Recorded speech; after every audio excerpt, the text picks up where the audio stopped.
Recording in progress.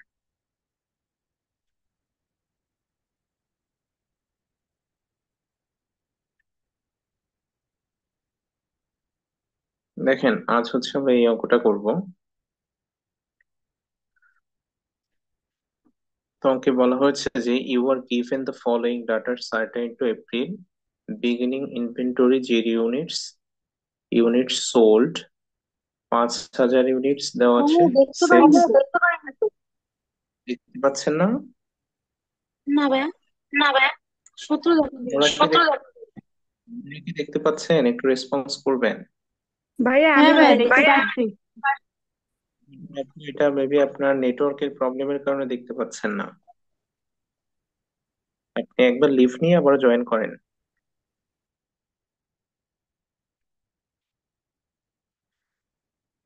আচ্ছা, দেখেন তাহলে আমাদের এখানে দেওয়া আছে হচ্ছে বিগিনিং ইনভেন্টরি দেওয়া আছে 0 ইউনিট, সেলস ইউনিট দেওয়া আছে 5,000 ইউনিট এবং প্রোডাকশন ইউনিট দেওয়া আছে 8,000 unit. Sales price per unit দেওয়া আছে 24 টাকা। Direct manufacturing cost per unit দেওয়া আছে 10 টাকা। ফিক্সড ফ্যাক্টরি ওভারহেড টোটাল দেওয়া আছে হচ্ছে 28,000 টাকা এবং পার ইউনিট দেওয়া আছে হচ্ছে 3 টাকা 50 পয়সা। আর কমার্শিয়াল এক্সপেন্স, যেটা হচ্ছে টোটালটাই ফিক্সড, সেটা দেওয়া আছে হচ্ছে 10,000 টাকা। এবং আমাদেরকে তৈরি করতে বলেছে ইনকাম স্টেটমেন্ট, একবার হচ্ছে অ্যাবজর্পশন কস্টিং অনুযায়ী আর একবার হচ্ছে ভ্যারিয়েবল অথবা ডিরেক্ট কস্টিং অনুযায়ী। এবং তৃতীয়ত বলেছে যে computation explaining the difference of operating income between method, এই দুইটা মেথডের মধ্যে ডিফারেন্স অর্থাৎ রিকনসিলেশন স্টেটমেন্টটা করতে হবে। তো আমরা প্রথম নিয়ম অনুযায়ী হচ্ছে আমাদের রুলসে ছিল যে আমাদেরকে প্রথমত হচ্ছে 4টা ইউনিট আছে কিনা সেটা দেখতে হবে। একটা হচ্ছে ওপেনিং ইনভেন্টরি, প্রোডাকশন, সেলস এবং এন্ডিং ইনভেন্টরি। তা আমাদের অঙ্কে দেখেন এখানে 3টা ইনফরমেশন আছে। ওপেনিং ইনভেন্টরি বা বিগিনিং ইনভেন্টরি দেওয়া আছে হচ্ছে 0 ইউনিটস, সেলস ইউনিটও দেওয়া আছে, প্রোডাকশন ইউনিটও দেওয়া আছে 5,000 ইউনিট, 8,000 ইউনিট। শুধু নেই হচ্ছে এন্ডিং ইনভেন্টরি। তাই আমাদের কি করতে হবে? এন্ডিং ইনভেন্টরি নির্ণয় করতে হবে। তো আমাদের এন্ডিং ইনভেন্টরি নির্ণয়ের সূত্রটা ছিল হচ্ছে ওপেনিং ইনভেন্টরির সঙ্গে প্রোডাকশনকে যোগ করতে হবে এবং সেলস ইউনিটকে বাদ দিতে হবে। তাহলে হচ্ছে আমরা এন্ডিং ইনভেন্টরি পেয়ে যাব। তো দেখেন এখানে ending inventory, calculation of ending inventory in units, opening inventory 0 দ্বারা হয়েছে, প্লাস প্রোডাকশন হচ্ছে 8,000 ইউনিট মাইনাস সেলস হচ্ছে 5,000 ইউনিট। এখানে প্লাস মাইনাস করলে আসে হচ্ছে 3,000 ইউনিট। এটাই হচ্ছে আমাদের এন্ডিং ইনভেন্টরি। এতটুকু কি সবাই বুঝতে পেরেছেন? একটু রেসপন্স করবেন। জি ভাই। জি ভাইয়া। আচ্ছা, এবার হচ্ছে আমরা আমাদের রিকোয়ারমেন্টে চলে যাব। প্রথমে হচ্ছে অ্যাবজর্পশন কস্টিং অনুযায়ী হচ্ছে আমরা ইনকাম স্টেটমেন্টটা করব। তো আমরা প্রথমে ছকে চলে যাব। ছকে কি দেওয়া ছিল? প্রথমে হচ্ছে সেলস এর টাকা আসবে। তো দেখেন আমাদের অঙ্কে সেলস এর ইউনিট ছিল হচ্ছে 5,000 ইউনিট এবং সেলস পার ইউনিটের প্রাইস ছিল হচ্ছে 24 টাকা করে। আমরা কি করলাম? 5,000 ইউনিটকে 24 দিয়ে গুণ করলাম, গুণ করলে হচ্ছে 1,20,000 টাকা আসে। এটা হচ্ছে আমাদের সেলস। এরপরে কি করতে হবে? আবারও ছকে চলে যাব, দেখছি যে লেস করতে হবে cost of goods sold. Cost of goods sold এর ভিতরে কি কি আসতেছে? Direct material, direct labour, variable overhead এবং ফিক্সড ওভারহেড। তো আমাদের অঙ্কে আমরা দেখতে পাচ্ছি direct manufacturing cost per unit দেওয়া আছে, ডিরেক্ট লেবার দেওয়া নেই, আর হচ্ছে আপনার ভ্যারিয়েবল ফ্যাক্টরি ওভারহেড দেওয়া নেই। কিন্তু এদিকে আবার ফিক্সড ফ্যাক্টরি ওভারহেড দেওয়া আছে। তো এর আগে হচ্ছে আমাদের আরেকটা রুলস একটু যেতে হবে। যেখানে দেখেন, আচ্ছা একটু ম্যাথের এখানে আসে, এখানে দেখেন যে ডিরেক্ট ম্যানুফ্যাকচারিং কস্ট পার ইউনিটের ভ্যালু কিন্তু এখানে দেওয়া আছে। এখানে কিন্তু টোটাল টাকাটা দেওয়া নেই, 10 টাকা দেওয়া আছে। প্রত্যেকটা ইউনিট দেওয়া আছে, ইউনিটের টাকাটা দেওয়া আছে। তো এই ক্ষেত্রে আমাদের নিয়মটা কি ছিল সেটা আগে একটু দেখে আসবো। যে ম্যানুফ্যাকচারিং প্রদত্ত অঙ্কে ম্যানুফ্যাকচারিং বা ভ্যারিয়েবল ম্যানুফ্যাকচারিং কস্ট, এর ভিতরে যেই ডিরেক্ট ম্যাটেরিয়াল, ডিরেক্ট লেবার এবং ভ্যারিয়েবল ফ্যাক্টরি ওভারহেড পার ইউনিটে দেওয়া থাকলে সেটিকে টোটাল করার জন্য প্রোডাকশন ইউনিট দিয়ে গুণ করা হয়। এই যে direct material, direct labour, variable factory overhead এইগুলো যদি পার ইউনিটে দেওয়া থাকে, তাহলে এটা টোটাল টাকা বের করতে হলে আমাদের প্রোডাকশন ইউনিটের সঙ্গে এই পার ভ্যালুটা গুণ করতে হবে। আর দ্বিতীয় হচ্ছে 5 নম্বর রুলসটা একটু দেখবো, সেটা হচ্ছে ভ্যারিয়েবল ম্যানুফ্যাকচারিং কস্ট অথবা ইহার উপাদান যেগুলো হচ্ছে direct material, direct labour, variable factory overhead, এগুলো যদি পার ইউনিটে থাকে তাহলে ফিক্সড ফ্যাক্টরি ওভারহেড যদি টোটাল দেওয়া থাকে তাহলে ওইটাকেও কি করতে হবে, পার ইউনিটে বের করতে হবে। কিন্তু আমাদের এই টোটালটাও দেওয়া আছে প্লাস হচ্ছে পার ইউনিটও দেওয়া আছে, দ্যাটস ওয়াই হচ্ছে এখানে আর আমাদের ওয়ার্কিংটা করতে হচ্ছে না। যদি এই 3.5 টাকা এটা দেওয়া না থাকতো তাহলে আমাদের এই ফিক্সড ফ্যাক্টরি ওভারহেডটাও পার ইউনিটে বের করে তারপরে ক্যালকুলেশন করতে হতো। এতটুকু কি সবাই বুঝতে পেরেছেন? একটু রেসপন্স করবেন। জি যেহেতু ভাইয়া। প্রত্যেকটা ইনফরমেশন আমাদের ইউনিট দেওয়া আছে, ফিক্সড ফ্যাক্টরি ওভারহেডটাকেও ইউনিটেই বের করতে হবে, কিন্তু যেহেতু আমাদের অঙ্কে ইউনিটের ইনফরমেশনটা দেওয়া আছে, তাই আমাদের আর ওয়ার্কিং করতে হচ্ছে না। এবার হচ্ছে আমরা অঙ্কে চলে যাব। তো দেখেন, ডিরেক্ট ম্যানুফ্যাকচারিং কস্ট দেওয়া আছে হচ্ছে 10 টাকা করে, আর প্রোডাকশন ইউনিট আছে হচ্ছে 8,000 ইউনিট। তাই কি করলাম, 10 গুণ 8,000 ইউনিট ইকুয়ালস টু হচ্ছে 80,000 টাকা। এরপরে আমাদের অঙ্কে ডিরেক্ট লেবারের কোনো ইনফরমেশন নেই, ফ্যাক্টরি ওভারহেড আছে কিন্তু সেটা শুধুমাত্র হচ্ছে fixed factory overhead, variable factory overhead নেই, তাই হচ্ছে ওইটাও আনলাম না।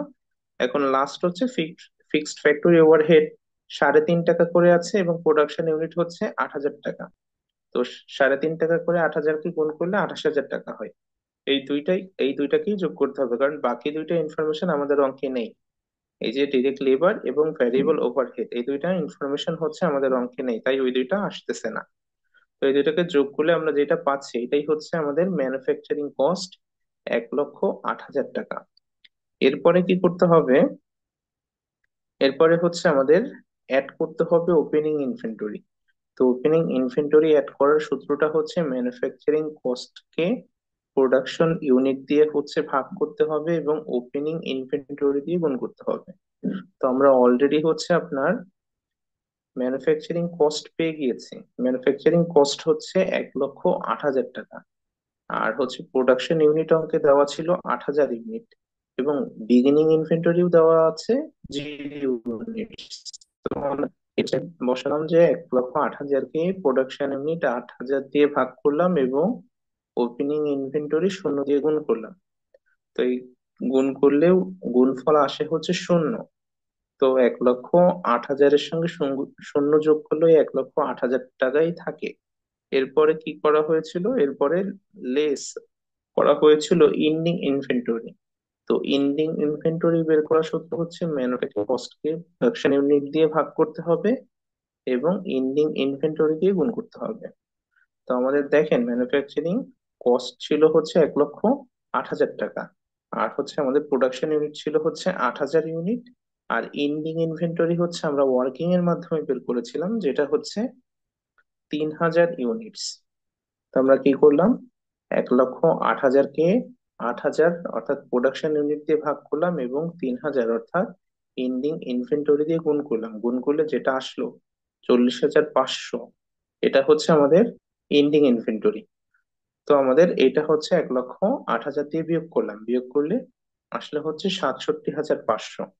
এরপরে আবার হচ্ছে আমরা ছকে চলে যাব। ছকে দেখা যাচ্ছে যে অ্যাড অথবা লেস আন্ডার অথবা over applied of fixed factory overhead. তো এখানে আমাদের এই ইনফরমেশনটা নেই। এরপরে হচ্ছে অ্যাড অথবা লেস হচ্ছে আনফেভারেবল এবং ফেভারেবল ভ্যারিয়েন্স, এইটাও আমাদের নেই। তাই হচ্ছে এই দুইটা আসতেছে না, তাহলে আমরা যেই ফলটা পাচ্ছি এটাই হচ্ছে আমাদের গ্রস প্রফিট। দেখেন তাহলে এখানে 1,20,000 টাকা থেকে 67,500 বাদ দিলে যে 52,500 থাকে, এইটাই হচ্ছে আমাদের গ্রস প্রফিট। আমরা কি গ্রস প্রফিট পর্যন্ত সবাই বুঝতে পেরেছি? একটু রেসপন্স করবেন।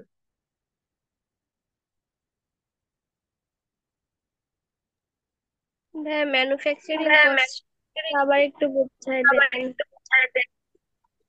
ম্যানুফ্যাকচারিং কস্ট আচ্ছা দেখেন, এখানে ম্যানুফ্যাকচারিং কস্ট বের করার সূত্র হচ্ছে সেলস থেকে কস্ট অফ গুডস সোল্ড কে বাদ দিতে হবে। তো কস্ট অফ গুডস সোল্ড এর মধ্যে আমাদের কি কি রয়েছে? কারটা দেখেন, আমাদের কস্ট অফ গুডস সোল্ড এর মধ্যে রয়েছে চারটা খরচ: direct material, direct labour, variable overhead এবং ফিক্সড ফ্যাক্টরি ওভারহেড। তো আমাদের এই অঙ্কে কিন্তু হচ্ছে চারটা ইনফরমেশন নেই, দুইটা ইনফরমেশন আছে। ডিরেক্ট ম্যানুফ্যাকচারিং কস্ট আর হচ্ছে ফিক্সড ফ্যাক্টরি ওভারহেড আছে। ডিরেক্ট লেবার এবং ভ্যারিয়েবল ওভারহেড এই দুইটা নেই, তাই হচ্ছে আমরা এই দুইটা খরচ আনতেছি না। এই যে মাছ যে দুইটা খরচ ছিল, যে ডিরেক্ট লেবার এবং ভ্যারিয়েবল ওভারহেড, এই দুইটা বাদে যে দুইটা আছে ডিরেক্ট ম্যাটেরিয়াল এবং ফিক্সড ওভারহেড, এই দুইটা আছে আমাদের ইনফরমেশন, তাই এই দুইটা এনেছি। তো এই দুইটাকে যোগ করলে যে 1,80,000 টাকা হয়, এটাই হচ্ছে আমাদের ম্যানুফ্যাকচারিং কস্ট। আপনি কি এটা বুঝতে পেরেছেন যে কোশ্চেন করেছিলেন? জি ভাইয়া। তাহলে গ্রস প্রফিট পর্যন্ত, এরপরে হচ্ছে ওপেনিং ইনভেন্টরি যোগ করলাম এবং এন্ডিং ইনভেন্টরি লেস করলাম, লেস করার পরে যে 52,500, এটাই হচ্ছে আমাদের গ্রস প্রফিট। গ্রস প্রফিট পর্যন্ত কি কারো কোনো সমস্যা আছে? থাকলে কোশ্চেন করতে পারেন, তা নাহলে শুনে আগাবো। না ভাইয়া। রেসপন্স করবেন, সমস্যা না ভাইয়া। পরে হচ্ছে আমাদের গ্রস প্রফিট পর্যন্ত বের হয়ে গেল। এরপরে কি করতে হবে? আবারও লেস করতে হবে। কি লেস করতে হবে? Marketing and administrative expense. Marketing and administrative এক্সপেন্সের ভিতরে দুই ধরনের খরচ থাকে, ভ্যারিয়েবল এবং ফিক্সড। এই দুইটাকে যোগ করে সেটা হচ্ছে গ্রস প্রফিট থেকে বাদ দিলেই হচ্ছে আমাদের নেট ইনকাম বের হয়ে যাবে। কিন্তু আমাদের অঙ্কের ভিতরে যদি যাই, তখন দেখতে পাচ্ছি যে কমার্শিয়াল এক্সপেন্স, অথবা এটাকে বলা হয় মার্কেটিং অথবা অ্যাডমিনিস্ট্রেটিভ এক্সপেন্স, যেই নামেই থাকুক না কেন এখানে, সেটাকেই ধরা হবে হচ্ছে মার্কেটিং এবং অ্যাডমিনিস্ট্রেটিভ এক্সপেন্স। তো এখানে শুধুমাত্র দেখা যাচ্ছে এটা ফিক্সড আছে, অর্থাৎ ভ্যারিয়েবলটা নেই। তো আমরা কি করব?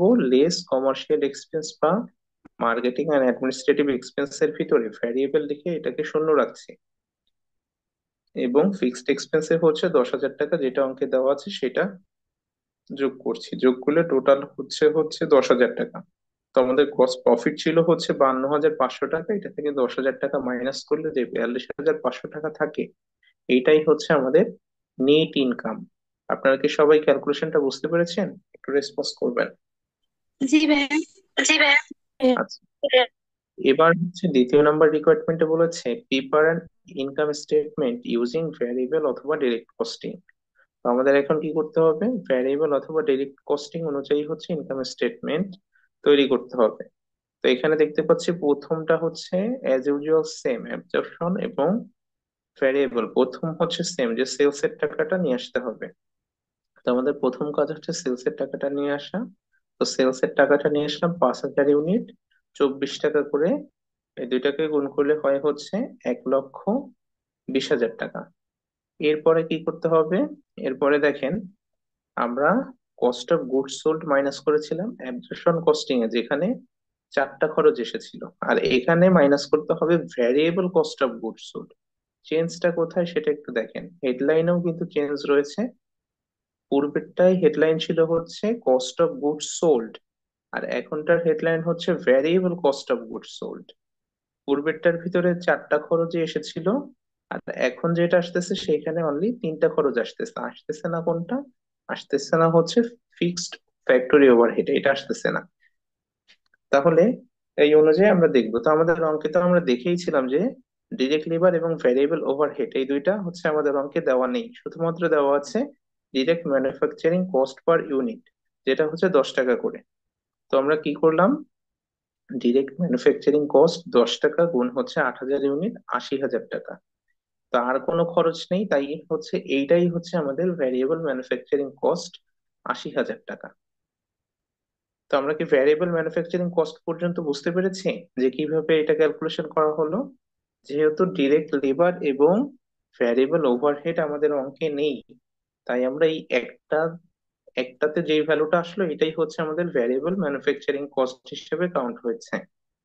এতটুকু কি আমরা বুঝতে পেরেছি? একটু রেসপন্স করবেন। জি ভাইয়া। পরে হচ্ছে আমাদের নেক্সট স্টেপে যেতে হবে, সেটা হচ্ছে ওপেনিং ইনভেন্টরি যোগ করতে হবে। তো ওপেনিং ইনভেন্টরি যোগ করার জন্য কি করতে হবে? ভ্যারিয়েবল ম্যানুফ্যাকচারিং কস্ট কে প্রোডাকশন ইউনিট দিয়ে ভাগ করতে হবে এবং ওপেনিং ইনভেন্টরি দিয়ে গুণ করতে হবে। তো দেখেন, আমাদের ভ্যারিয়েবল ম্যানুফ্যাকচারিং কস্ট এসেছে হচ্ছে ৮০,০০০ টাকা। প্রোডাকশন ইউনিট আছে হচ্ছে ৮০০০ ইউনিট এবং বিগিনিং ইনভেন্টরি আছে হচ্ছে 0 ইউনিট। তো আমরা কি করলাম, ৮০,০০০কে প্রোডাকশন ইউনিট ৮০০০ দিয়ে ভাগ করলাম এবং বিগিনিং ইনভেন্টরি 0 দিয়ে গুণ করলাম। তো এটার ফলাফল আসলে হচ্ছে 0। তো ৮০,০০০-এর সঙ্গে 0 যোগ করলে ৮০,০০০-ই থাকে। এরপরে বাদ দিতে হবে হচ্ছে এন্ডিং ইনভেন্টরি। তো এন্ডিং ইনভেন্টরি বের করার সূত্রটাও হচ্ছে সেম একই,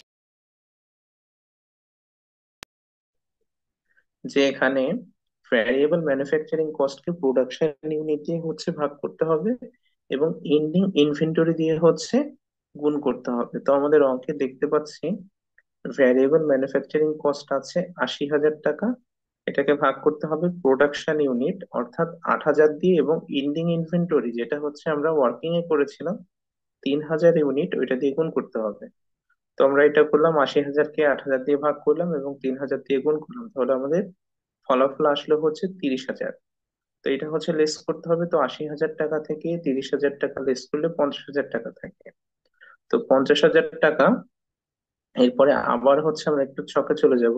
দেন দেখতে পাচ্ছি অ্যাড অথবা লেস করতে হবে আনফেভারেবল এবং ফেভারেবল ভ্যারিয়েবল ভ্যারিয়েন্স। তো আমাদের এই ইনফরমেশনটা অঙ্কে নেই, তাই যেটা আছে ওইটাকেই বাদ দিয়ে দিলে হচ্ছে আমরা গ্রস কন্ট্রিবিউশন মার্জিনটা পেয়ে যাবো। তো দেখেন, আমাদের এই অঙ্কে এখানে ৮০,০০০ থেকে ৩০,০০০ মাইনাস করলে ৫০,০০০ হয়, আর ১,২০,০০০ টাকা থেকে ৫০,০০০ বাদ দিলে ৭০,০০০ টাকা। এইটাই হচ্ছে আমাদের গ্রস কন্ট্রিবিউশন মার্জিন। আমরা কি গ্রস কন্ট্রিবিউশন মার্জিন পর্যন্ত সবাই বুঝতে পেরেছি? একটু রেসপন্স করবেন। জি ভাইয়া। জি জি ভাইয়া। ভাইয়া। আচ্ছা, এবার দেখেন, এবার কি করতে হবে, গ্রস কন্ট্রিবিউশন মার্জিন থেকে লেস করতে হবে variable marketing and administrative expense. তো আমাদের অঙ্কে কিন্তু variable marketing and administrative expense দেওয়া নেই, যেটা আছে সেটা হচ্ছে ফিক্সড এক্সপেন্স দেওয়া আছে। তো যেহেতু কিছু দেওয়া নেই, তাই হচ্ছে আমরা শূন্য ধরছি, যে লেস ভ্যারিয়েবল কমার্শিয়াল এক্সপেন্স 0 ধরে ক্যালকুলেশন করছি, যেটা ৭০,০০০-ই আসতেছে, এটার নাম হচ্ছে কন্ট্রিবিউশন মার্জিন। এখন আপনারা যদি চান এইটা না দেখিয়েও এই যেখানে গ্রস কন্ট্রিবিউশন মার্জিন লেখা হয়েছে ওইখানেই কন্ট্রিবিউশন মার্জিন লিখে দিতে পারেন। আবার অনেক সময় এখানে তো আপনাকে টোটাল আপনার ইনকাম স্টেটমেন্টটা করতে বলেছে, অনেক সময় দেখা যায় ইনকাম স্টেটমেন্টের ছোট একটা পার্ট যেটা হচ্ছে পার্ট বির অঙ্কে দিতে পারে, যে এখানে আপনাকে বের করতে বললো গ্রস কন্ট্রিবিউশন মার্জিন, এরপরে দেখা গেল অথবা বের করতে বললো যে আপনাকে শুধুমাত্র কন্ট্রিবিউশন মার্জিন, তো যেটাই বলুক না কেন সেটাই কিন্তু ৭০,০০০ হবে। বিষয়টা কি সবাই বুঝতে পারছেন? যেহেতু হচ্ছে আমাদের ভ্যারিয়েবল কমার্শিয়াল এক্সপেন্সটা হচ্ছে 0, এটা আপনি দেখিয়েও দিতে পারেন অথবা চাইলে এই স্টেপটা আপনারা স্কিপ করতে পারেন। স্কিপ করে ডিরেক্টলি গ্রস কন্ট্রিবিউশন মার্জিনের এখানে কন্ট্রিবিউশন মার্জিনও লিখতে পারেন। বিষয়টাকে আমি সবাইকে বোঝাতে পারলাম? আপনারা একটু রেসপন্স করবেন, বুঝতে পারলেও রেসপন্স করবেন, বুঝতে না পারলে প্রশ্ন জি করবেন। ভাইয়া। জি ভাইয়া। এরপরে হচ্ছে কি করতে হবে, কন্ট্রিবিউশন মার্জিন পর্যন্ত যেহেতু আমরা পেয়ে গিয়েছি, এরপরে আমাদের লেস করতে হবে হচ্ছে ফিক্সড কস্ট গুলো। ফিক্সড কস্ট কোনগুলো? ফ্যাক্টরি ওভারহেড এবং মার্কেটিং এন্ড অ্যাডমিনিস্ট্রেটিভ এক্সপেন্স।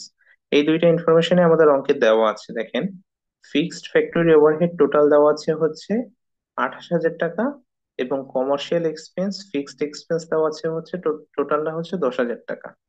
তো এখন এই দুইটাকে যোগ করব, যে ফিক্সড কস্ট ফ্যাক্টরি ওভারহেড ২৮,০০০ টাকা এবং কমার্শিয়াল এক্সপেন্স ১০,০০০ টাকা, এই দুইটাকে যোগ করলে ৩৮,০০০ টাকা হয়।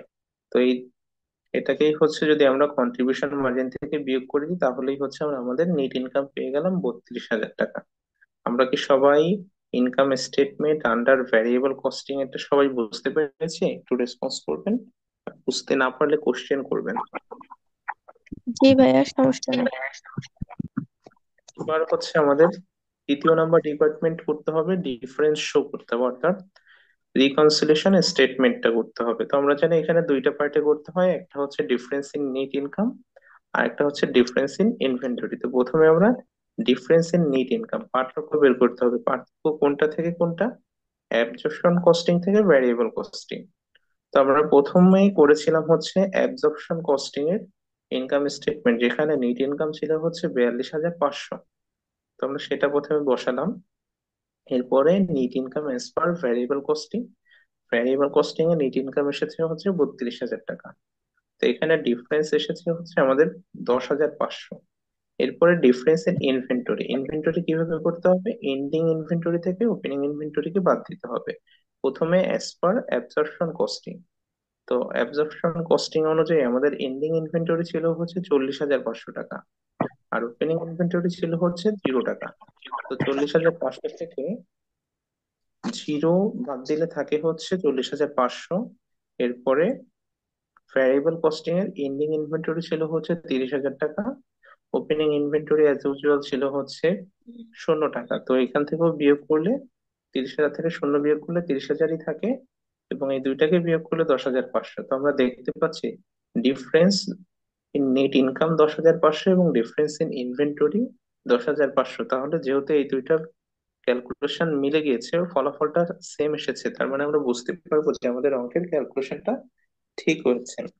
যদি এই দুইটার ভিতরে কোনো একটা মিল না থাকতো তাহলে বুঝতে পারতাম যে আমাদের এখানের ভিতরের ক্যালকুলেশনে কোথাও না কোথাও ভুল গিয়েছে।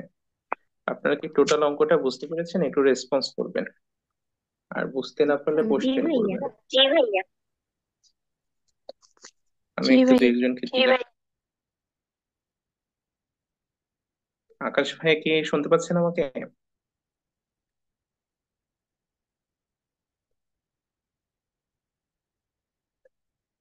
আকাশ সর্দার ভাই, আপনি কি শুনতে পাচ্ছেন আমাকে?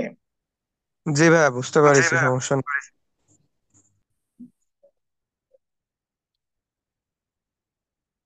নোমান ভাইকে মনে হচ্ছে অনেকদিন পরে ক্লাসে দেখছি। জি ভাই কি ভাই, শুনতে আমি পাচ্ছেন এখনো আমাকে? আমি এখনো আমি একটু অসুস্থ আর একটু আজকে অসুস্থ, ক্লাস আর লেটে আজকে জয়েন করছি।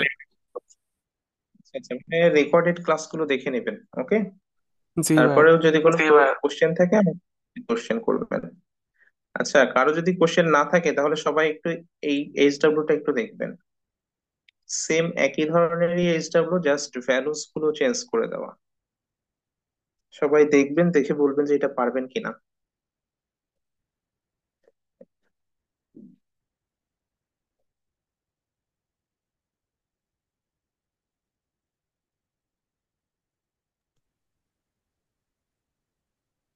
এখানে আপনার সবটাই সেম আছে, শুধুমাত্র ভ্যালুস গুলো চেঞ্জ করে দেওয়া আছে। নাসরিন নাহার তাসলিমা আপু, আপনি কি এই এইচডব্লিউটা করতে পারবেন? জি ভাইয়া, পারবো। জি ভাইয়া। এরপর একটু সবাইকে জিজ্ঞাসা করি, আয়শা আক্তার আপু, ফারহিয়া আক্তার আপু এবং ফারজানা আপু, আপনারা তিনজন কি এইচডব্লিউটা করতে পারবেন? জি ভাইয়া, ভাইয়া। আমি লেটে জয়েন করছি। আমি রেকর্ডিং ক্লাস দেখে করে নেব। আচ্ছা, ঠিক আছে, ওকে। এরপরে হচ্ছে খাদিজা এই আপু। 3 নাম্বার রিকোয়ারমেন্টস এ কি বলছে? 3 নম্বর রিকোয়ারমেন্টস বলেছে হচ্ছে show computation explaining the difference of operating income between method. এখানে যে দুইটা মেথড রয়েছে, আমরা দুইটা মেথডে করেছি, একটা হচ্ছে অ্যাবজর্পশন কস্টিং আর একটা হচ্ছে ভেরিয়েবল অথবা ডিরেক্ট কস্টিং। আচ্ছা, এখানে মনে হচ্ছে একটু করা আছে। আমি একটা প্রথমে আপনারা অ্যাবজর্পশনটাই করবেন, এরপরে হচ্ছে ভ্যারিয়েবলটা করবেন। এই যে দুইটা ডিফারেন্ট মেথডে আমরা আপনারা হচ্ছে ইনকাম স্টেটমেন্টটা করছেন, এইটার ডিফারেন্সটা বের করতে বলছে, যেটাকে আমরা সাধারণত বলে থাকি হচ্ছে যে রিকনসিলিয়েশন স্টেটমেন্ট। 3 নম্বরে হচ্ছে এটা বের করতে বলছে আমাদেরকে। বুঝতে পারছেন যে কোশ্চেন করলেন? জি ভাই। জি ভাই। ওকে। আচ্ছা, এবার হচ্ছে খাদিজা আপু, পিয়া আপু এবং রিপা আপু, আপনারা তিনজনকে আজকের লেকচারটা বুঝতে পেরেছেন? একটু রেসপন্স করবেন। জি ভাইয়া। জি ভাইয়া। ভাইয়া, হ্যাঁ, আচ্ছা, এবার লাস্ট হচ্ছে সুমাইয়া আক্তার আপু, সাইমা আপু। আপনারা কি বুঝতে পেরেছেন? সুমাইয়া আক্তার আপু তো মনে আমি হচ্ছে শেষ। অনেকদিন ক্লাস করি না, অসুস্থ ছিলাম। ও আচ্ছা আচ্ছা, অনেকদিন ক্লাস করছেন না। ক্লাসে জয়েন করবেন, আর হচ্ছে রেকর্ডেড ক্লাসগুলো দেওয়া আছে ওইগুলো দেখবেন, জি ভাইয়া, দেখে যদি দেখতেছি, বুঝতে কোথাও প্রবলেম হয়। সমস্যা নেই। ঠিক আছে। আর আপনারা সবাই কি হচ্ছে এই এই রুলস গুলো কি খাতায় তুলেছেন সবাই? এই যে এখান থেকে স্টার্ট করে এই সবগুলো রুলস কি জি তুলেছেন? ভাইয়া, তুলছি। জি। অবশ্যই করে রাখতে হবে, তা না হলে কিন্তু মনে থাকবে না। ফোনে থাকলে মনে হবে যে পারবো পারবো, কিন্তু আসলে কিন্তু পারবেন না যদি খাতায় না তুলে নেন। কারণ বারবার স্ক্রিন দেখে দেখে এইভাবে অঙ্ক করা যায় না। তো আজকে ক্লাসে কারো কোনো প্রবলেম থাকলে আমাকে কোশ্চেন করতে পারেন, আর প্রবলেম না থাকলেও বলবেন, তাহলে আমি ক্লাসটা এখনই শেষ করে দিব। ভাইয়া স্ক্রিনশট গুলো একটু নিতাম। স্ক্রিনশট নিবেন আজকের ক্লাস থেকে? জি হুম। আজকের ক্লাস। হ্যাঁ, নেন, এবং নেওয়া হলে আমাকে রেসপন্স করবেন, আমি চেঞ্জ করে দিব।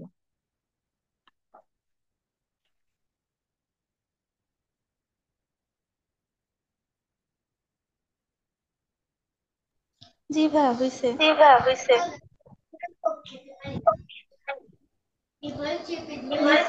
নিছি।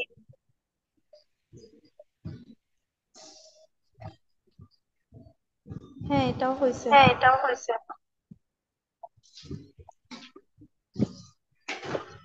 জি ভাইয়া। লাস্ট খবরটা নিয়ে নেন।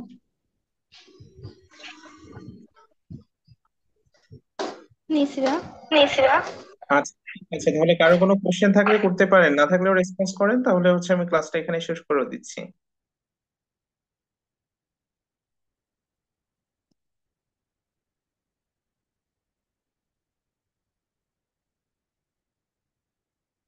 আচ্ছা, কারো কোনো কোশ্চেন নেই তাহলে?